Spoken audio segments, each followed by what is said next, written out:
সমন্বয়হীনতা ও জবাবদিহিতার অভাবে বিদ্যুৎ জ্বালানি খাতে ব্যয় বেড়েছে সরকারের, আর তা আদায়ে বাড়তি বিলের বোঝা চাপানো হচ্ছে ভোক্তাদের উপর। ভোক্তা অধিকার সংগঠন ক্যাব আয়োজিত নাগরিক সংলাপে এমন অভিযোগ বিশিষ্টজনদের।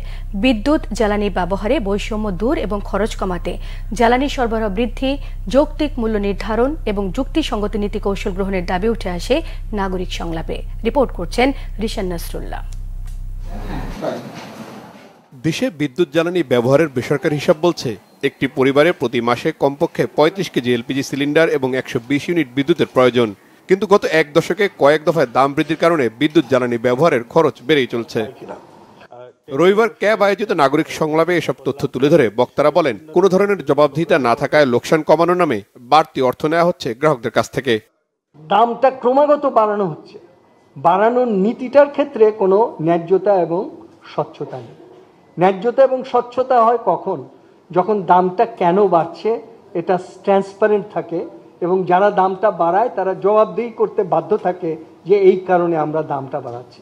এই যে সিস্টেম লসের নামে অদক্ষতা দূরীকরণ অথবা চৌর্যবৃত্তির চুরির নামে জ্বালানি তেলের বিভিন্ন রকম চৌর্যবৃত্তিকে যৌক্তিকভাবে আত্মীকরণ, সেই জায়গা থেকে ঘুরে দাঁড়ানোর এখনো কর্মকৌশল কিন্তু আমরা দেখি নাই। সেমিনারে বলা হয়, দেশে গ্যাস অনুসন্ধান ও উত্তোলনে কার্যকর কোনো পদক্ষেপ নেওয়া হচ্ছে না, বরং চাহিদা সামাল দিতে বেশি দামে এলএনজি আমদানি করছে সরকার, যেটি রাষ্ট্রের জন্য বড় বোঝা হয়ে দাঁড়িয়েছে। বরাবর বলে আসছি, বাংলাদেশের মতো দেশে গ্যাসের আধিক্য আছে, মাটির তলে যথেষ্ট পরিমাণ গ্যাস আছে। এটাকে তুলে নেওয়া যে ব্যবস্থাপনা, সেটা যদি সঠিকভাবে করা হতো তাহলে নাইজেরিয়া বলেন বা যুক্তরাষ্ট্রের গালফ কোস্টের মতো বলেন, যে সমস্ত জায়গা যেখানে গ্যাস প্রচুর, সেই ধরনের জায়গার মতোই বাংলাদেশ একটা জায়গা হতে পারত। নিজস্ব গ্যাসের এই ভান্ডারটাকে উন্মোচন করার জন্য যে কাজটা করা দরকার সেটা আমরা করলাম না। আমরা চলে গেলাম সহজ এবং অতি হালকা একটা সিঁড়ি দিয়ে সহজভাবে চলে গেলাম এলএনজি আমদানিতে, কিন্তু ভাগটা নিয়ে আসলাম অর্থনৈতিকভাবে। Proper planning consistent with capability, আমাদের যা ডিমান্ড, আমাদের যা চাহিদা, সেটার সাথে ম্যানেজ করতে হবে। হ্যাঁ, এবং প্রপার প্ল্যানিং করতে হবে। প্ল্যানিং মানে কি? Power plant, fuel supply, distribution, transmission, everything ধরে আমাকে প্ল্যানিং করতে হবে।